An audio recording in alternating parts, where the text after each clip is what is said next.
23 দিন হয়ে গেল আপনাদের।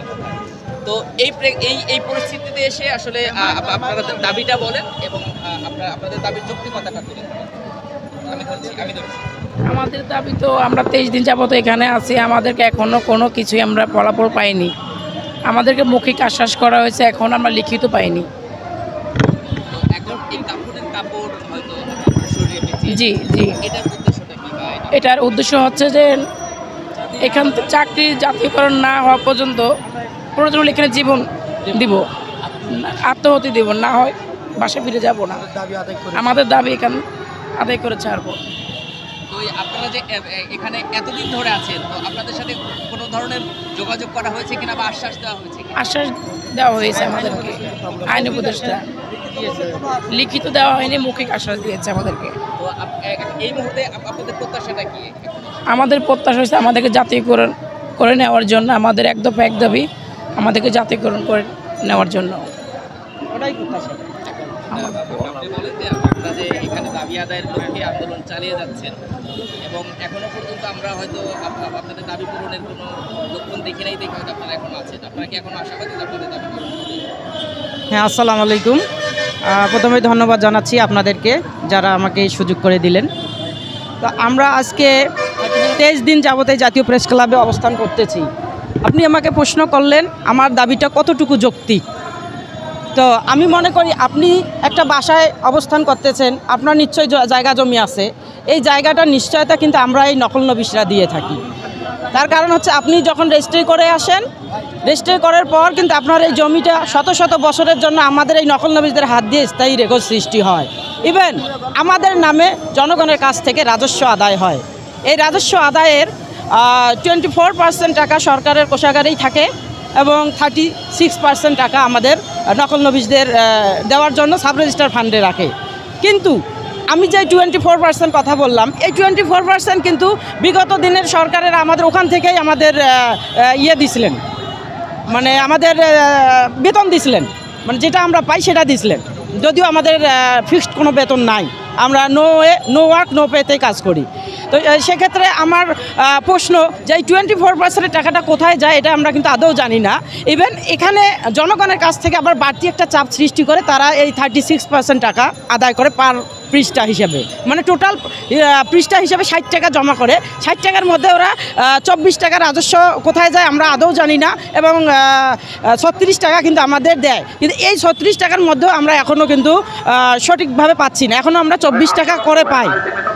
তো আমরা মনে করি যে আমরা জনগণের যে স্থায়ী রেকর্ড সৃষ্টি করি সম্পত্তির, সেক্ষেত্রে আমরা মনে করি যে আমাদের দাবিটা অত্যন্ত যৌক্তিক এবং আমাদের দাবিটা আরও যৌক্তিক, যেখানে জনগণের কাছ থেকে টাকা আদায় করা হচ্ছে।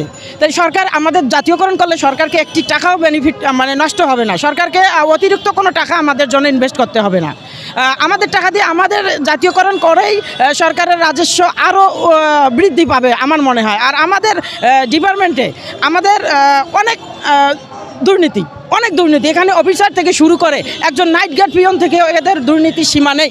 একজন নাইট গার্ড, একজন ওমেদার কিভাবে আজকে 3তলা 5তলা বাড়ি করতে পারে? আপনাদের কাছে আমার প্রশ্ন, আপনাদের সমাজের কাছে আপনাদের প্রশ্ন, সাংবাদিক ভাইদের বিবেকের কাছে আমার প্রশ্ন, একটা 8 পাস পিয়ন কিভাবে আজকে কোটি কোটি টাকা সম্পদ করে? কিভাবে একটা ওমেদার, কিভাবে একটা নাইট গার্ড যারা চা উবি খাওয়ায় অফিসারকে, তারা কিভাবে আজকে বিল্ডিং বাড়ি করে কোটি কোটি টাকা সম্পত্তি করে? আমরা নকল নবিশরা আপনাদের সম্পত্তির পাহারা দেই। সীমান্তের অতন্ত্র প্রহরী যেমন বিডিআর সেনাবাহিনী বাংলাদেশের ভূখণ্ড রক্ষা করে, ঠিক সেরকম আপনাদের সম্পত্তি কিন্তু আমরা এই নকল নবিশরাই রক্ষা করে থাকি। আমরা আমাদের প্রশাসনিক কর্মকর্তাদের কারণে যে নিষ্পেষিত নির্যাতিত এই নকল নবিশ, আমাদের কোনো অস্তিত্ব নাই। তারা মনে করে আমরা সতীনের সভা, আমরা নকল নবিশ, আমাদের তারা কোনো মূল্যায়ন দেয় না বা স্বীকারই করতে চায় না যে এই ডিপার্টমেন্টে কোনো নকল নবিশ বসবাস করে বা আছে এরকম কোনো কর্মী। আমরা নকল নবিশরা যদি ইচ্ছা করি সাব রেজিস্টার 2 ঘন্টাও অফিসে বসে কাজ করতে পারবে না। আমরা এই ডিপার্টমেন্টের আমরা এখনও 23 দিন যাবত এখানে অবস্থান করতেছি।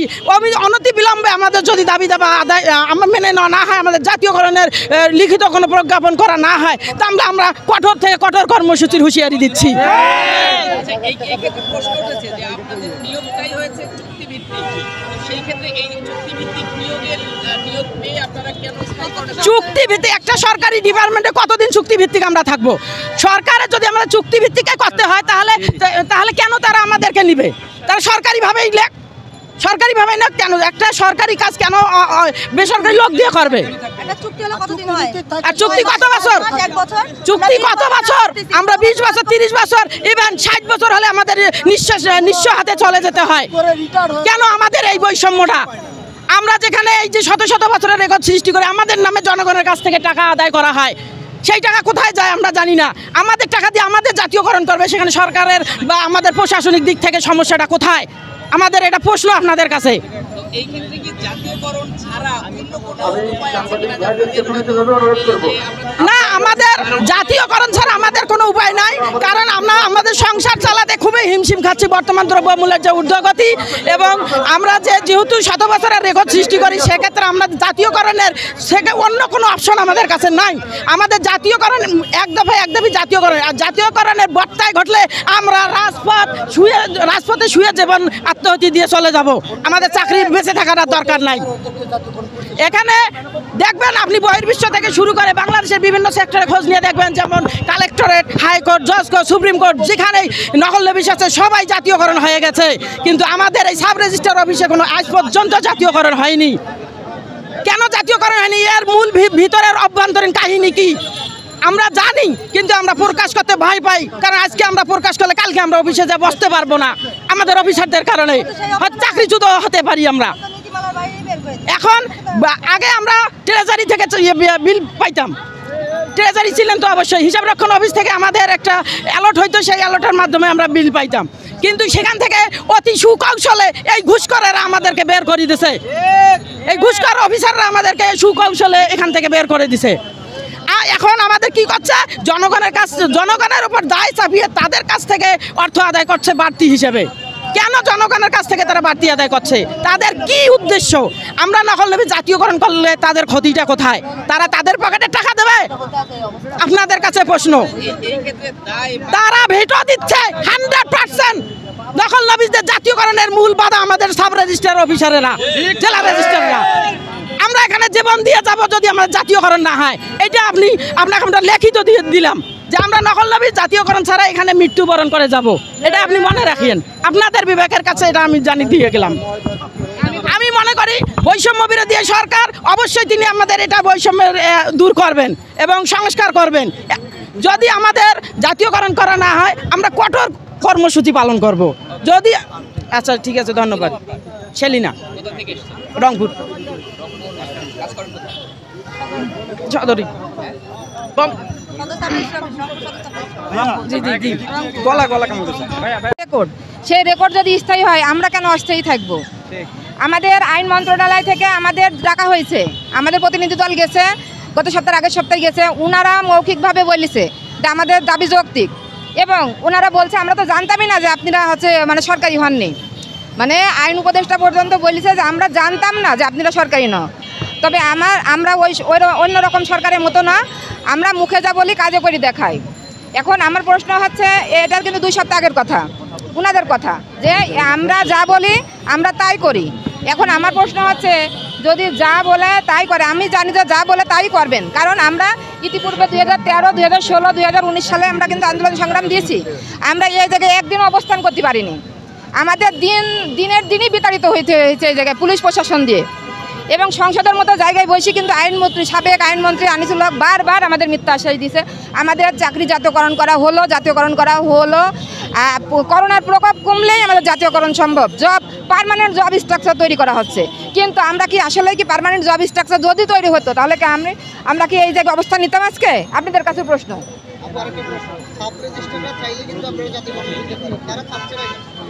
আমাদের সাব রেজিস্ট্রাররা মূলত সবাই না, কিছু কিছু সাব রেজিস্ট্রার হয়তো বা চাচ্ছে না যে আমাদের চাকরি জাতীয়করণ হোক, কারণ এটা হয়তো ওনাদের হয়তো কোনো সমস্যা হয়ে যাবে যে আমাদের জাতীয়করণটা হয়তো অর্থনৈতিক কোনো ঝামেলা হতে পারে, অর্থনৈতিক কোনো ভাগ তাদের কমে যেতে পারে, এই কারণে হয়তো বা, কিন্তু সবাই না, কিছু কিছু সাব রেজিস্ট্রার হয়তো আছে। আমাদের নিয়ম নীতি, আমাদের বিধিমালা থেকে বাদ দিয়ে দেওয়া হয়েছে। আমরা মূলত কাজ করছি অস্থায়ীভাবে, কিন্তু আমার প্রশ্ন হচ্ছে আমরা কাজ করি যে, মনে করেন যে আমাদের প্রধান উপদেষ্টার কথাই বলি, প্রধান উপদেষ্টা, আইন উপদেষ্টা আইজার মহোদয়, আপনি যে সাংবাদিক ভাই আমাদের আছেন, একটা রিক্সাওয়ালা ভাইও আছে আমাদের, উনাদের দলিল পর্যন্ত কিন্তু আমাদের এই হাত ছাড়া পরিপূর্ণতা পায় না। এখন আমরা কতদিন আর অস্থায়ী থাকবো বলেন তো ভাই? আমরা কতদিন অস্থায়ী থাকবো? কতদিন অস্থায়ী হলে আমরা স্থায়ী হতে পারবো? আমরা কিন্তু এমনও মানুষ আছে যে বয়স 60 বছর পেরিয়ে যাচ্ছে, 60-এ তো শেষ, 59-60-এ শেষ, তো সে তখনও কিন্তু উনি বিধিমালা মানে আমাদের জাতীয়করণের আওতায় আসতে পারছে না, কেননা একটা সিরিয়াল অনুপাতে হয়। তাহলে সেই মানুষটা রাষ্ট্রের জন্য আমাদের এতদিন দাবি দাওয়া দিয়ে গেল, মানে এতদিন আমাদের এনএন ফিস বাবদ যে পারিশ্রমিক যে ফিসটা আছে আমাদের, তো মূলত সে রাষ্ট্রের জন্য কাজ করে গেল, কিন্তু যাবার সময় কিনে গেল বলেন, যাওয়ার সময় সে কি ব্যক্তিরা কিনে গেল। আমরা আমার সন্তানদের এক জায়গায় ভর্তি করতে গেলে বলে যে কত টাকা বেতন, কিসের চাকরি করেন, আমাদের কিন্তু কোনো বেতন নেই, ভাতা নেই, আমরা 1 মাস কাজ করলে 7,200 টাকা পাই। 7,200 টাকা এই দ্রব্যমূল্যের ঊর্ধ্বগতিতে কোনো রকমের জীবন চালানো সম্ভব না, আমরা খুব কষ্টের ভিতরে আছি। যদিও অনেক মানুষ মনে করে যারা সাব রেজিস্ট্রি অফিসে চাকরি করে ওরা অনেক টাকা পয়সার মালিক, কিন্তু আসলে না। যদি মালিক হতাম তাহলে এই জায়গায় আমাদের অবস্থান আজ হতো না, কোনোদিনও হতো না।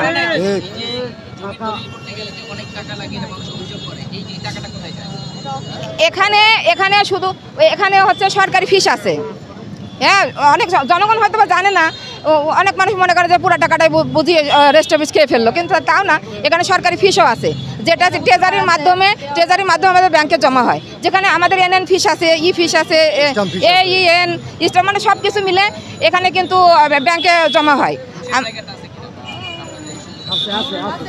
আমাদের এখানে মূলত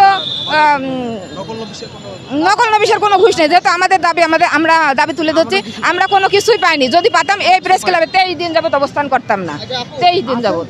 আপনাদের নিয়োগ প্রক্রিয়াটা কি থাকে, মানে কন্ডাক্ট, রুলস অফ কন্ডাক্ট কি থাকে? আপনাদের কি জাতীয়করণের কোনো আশ্বাস নিয়োগ প্রক্রিয়া? আমাদের জাতীয়করণের আশ্বাস দেওয়া হয়েছে ভাই, আমাদের জাতীয়করণের আশ্বাস দেওয়া হয়েছে, জাতীয়করণ করা হলো, মানে এর সংসদের মতো জায়গায় বসে বলে যে জাতীয়করণ করা হলো, পার্মানেন্ট জব স্ট্রাকচার তৈরি করা আছে। আনিসুল হক মানে সাবেক আইনমন্ত্রীর ইয়েটা যদি দেখেন, আমাদের এখানে বহু আমরা যেহেতু নকল নবিশের এই বিষয়গুলো ফলো করি, যে আমাদের সম্পর্কে কে কি ভালো কথা বললো। আমাদের হচ্ছে রংপুর বিভাগের সম্ভবত হচ্ছে পাটোয়ারি, আমাদের শামীম হায়দার পাটোয়ারি, উনি কিন্তু বারবার আমাদের কথা তুলে ধরেছে এবং সাবেক আইনমন্ত্রীকে প্রশ্নবিদ্ধ করেছে যে আপনি শুধু বলেন হয়ে যাচ্ছে, আমার প্রশ্ন হয়ে যাবে, এখনো তারা কেন জাতীয়করণ পেল না? আমার প্রশ্ন, জাতীয়করণ তারা কেন পেল না? উনি এরকম ডাইরেক্ট মানে বলেছে সংসদের মতো জায়গায় বসি। যদি আমাদের দাবিটা যৌক্তিক না হতো তাহলে কিন্তু শামীম হায়দার পাটোয়ারি স্যার আমাদের বিষয়ে কথা বলতেন না। আরেকটা মানে অনেক মানুষই আমাদের বিষয়ে কথা বলেছে, ওগুলো তো আসলে অত মনে রাখা সম্ভব না। তারপর আরেকটা রাঙা উনিও বলেছে, উনি হচ্ছে সাবেক এমপি, উনিও আমাদের বিষয়ে কথা বলেছে। আরও অনেক এমপি আছে সংসদের মতো জায়গায়, যেখানে সাবেক আইনমন্ত্রীকে বারবার প্রশ্ন করেছে কেন আমরা মানে হলো শোনা যাচ্ছে, কেন হয় না, ওনাকে কিন্তু বলেছে।